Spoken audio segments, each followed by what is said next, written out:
Hello বন্ধুরা, কেমন আছো সবাই? ইজি কুকিং রেসিপি চ্যানেলে আপনাদের সকলকে স্বাগত জানাই। আজকে আমাদের রেসিপি হলো খুব কম সময়ে দারুণ টেস্টি আলু দিয়ে মাছের ঝোল। এটি খুব কম সময়ে তৈরি করা যায় আর স্বাদেও হয় অতুলনীয়। হাতে বেশি সময় না থাকলেও এই রান্নাটা করে নিতে পারেন, খুব কম সময়েই হয়ে যাবে আর খেতেও হবে খুব সুন্দর। তো প্রথমেই নিয়ে নেব মাঝারি সাইজের দুটো মাছের পিস। এখানে আমরা রুই মাছের পিস ইউজ করেছি। মাছের মধ্যে ভালো করে লবণ, হলুদ আর সর্ষে তেল মাখিয়ে নেব। সর্ষে তেল মাখিয়ে নিলে মাছ ভাজার সময় কড়াইয়ের গায়ে লেগে যাবে না। বাড়িতে অন্য শাকসবজি না থাকলে ঝটপট করে ফেলুন এই রেসিপিটি।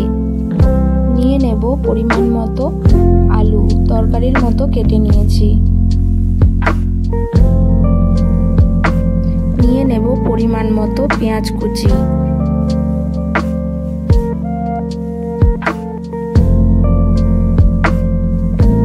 নেব টমেটো কুচি।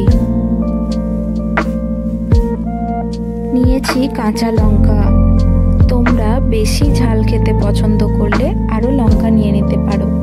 নিয়ে নিলাম পরিমাণ মতো আদা আর রসুনের কোয়া। প্রথমে পেঁয়াজ কুচি গ্রাইন্ড করে নেব আর তার সাথে দিয়ে নেব গোটা জিরে, তাহলে ভালো লাগবে। আদা, রসুন আর টমেটো কুচি গ্রাইন্ড করে নেব। কড়াই গরম হয়ে গেলে দিয়ে দেব পরিমাণ মতো সরষের তেল। আমরা রান্নাতে কম তেলই ব্যবহার করি, তোমরাও কম তেল ইউজ করবে। তেল গরম হয়ে গেলে তার মধ্যে মাছের পিসগুলো দিয়ে দেব। আমাদের জীবনে আমরা এত ব্যস্ত থাকি যে আমাদের নিজেদের শখগুলোই পূরণ করা হয়ে ওঠে না। তাই তোমাদের যেটা করতে বেশি ভালো লাগে সেটা অবশ্যই করো, তাতে আমাদের মানসিক স্বাস্থ্য ভালো থাকবে। মাছগুলো লাল লাল করে ভাজা হয়ে গেলে তুলে রেখে দেব। ওই তেলের মধ্যেই আলুগুলো কষিয়ে নেব। দিয়ে দেব পরিমাণ মতো লবণ আর হলুদ।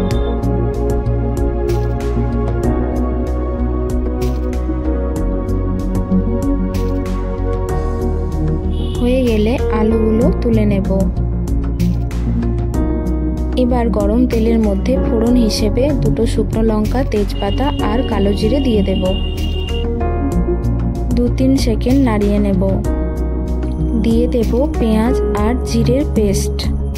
লবণ আর হলুদ পরিমাণ মতো দিয়ে দেব। কিছুক্ষণ কষিয়ে নেব।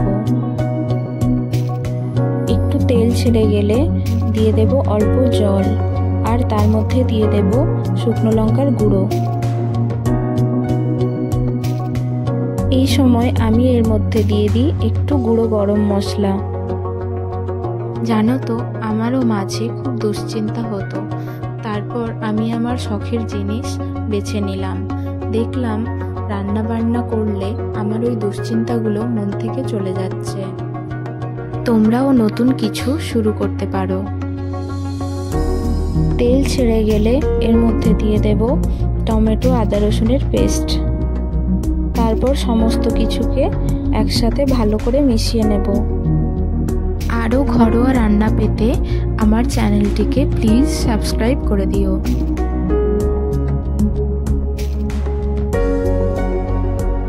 এখন পুরোপুরি তেল ছেড়ে গেছে। দিয়ে দেব পরিমাণ মতো জল। এখানে আমি ঝোলের জন্য যতটা পরিমাণ জল লাগবে একসাথে পুরো জলটাই দিয়ে দিয়েছি।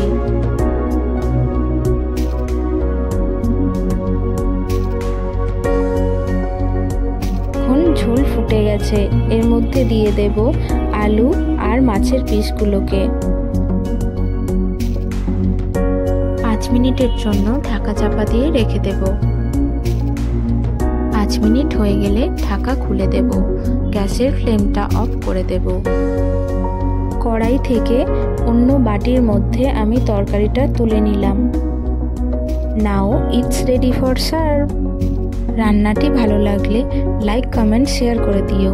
দেখা হচ্ছে নেক্সট ভিডিওতে। বাই।